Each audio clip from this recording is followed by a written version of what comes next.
Castlebar Phase 90 and the carbon copy. Yep, this is it. This is the best. I went into a studio and they had all sorts of overdrive pedals, and I went through every one. That one is by far the best tone For the clavinet. Nice. And this combination with the MPEG T22 Yep.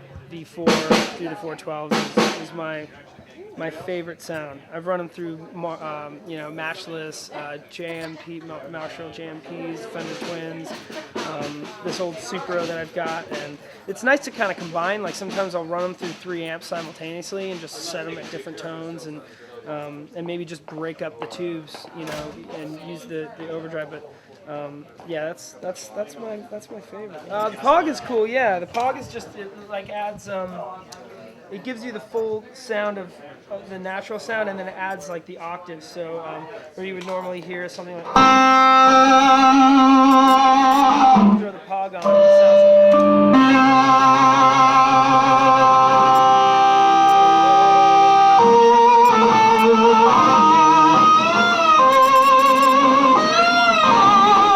but then you can really get like that crazy, like cool bass shit.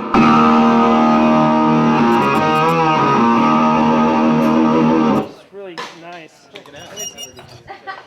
The bar just comes right off?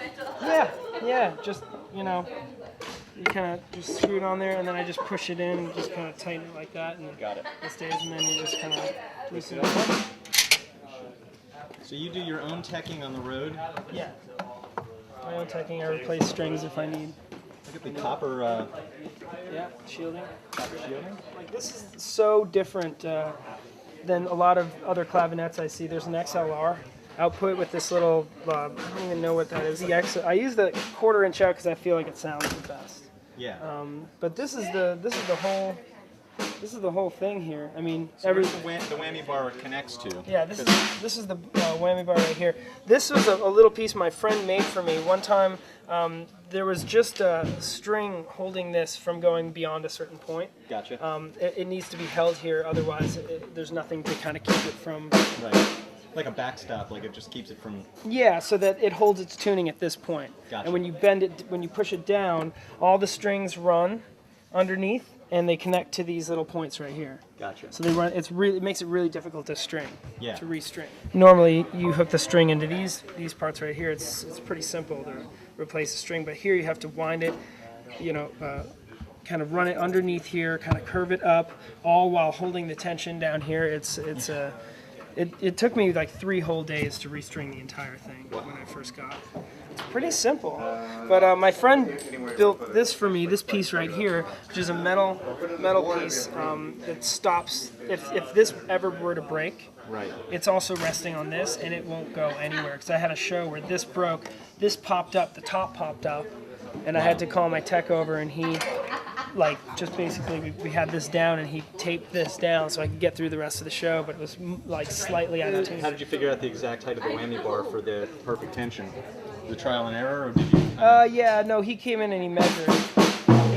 He fabricated this metal piece here from scratch. Gotcha. And then drilled this through. But he came in and took measurements and knew that it had to come to this point.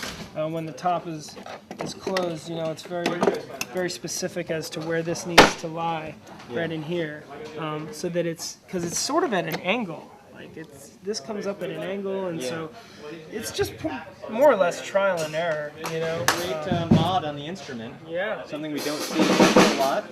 No, there's only 12 of these in existence that were done by Buddy Castle, and they did a run of 20.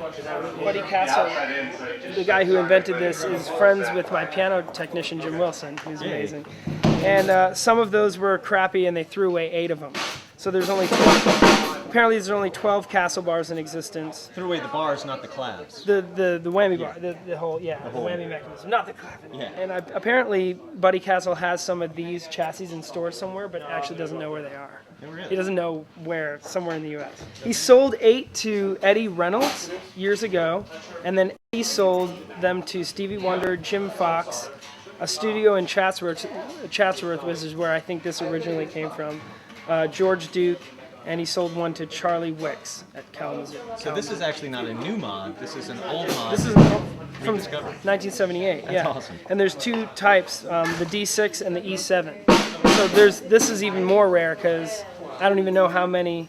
But apparently Jim Wilson talked to Buddy Castle and he said that they didn't even do that many of these. They did them more on E7s apparently. So What are your most common button settings? Do you kind of leave those? this is the best combination I've found for what I'm using it for, which is mostly almost all the time it's always overdriven. Right. Next record we're going to kind of mess with it a little bit more with clean tone sounds a little bit. But I just find this to be these are my favorite settings, so I have the tape down so that in case they kind of go out of whack, I'll Right. never You know forget. exactly where to go. Yeah.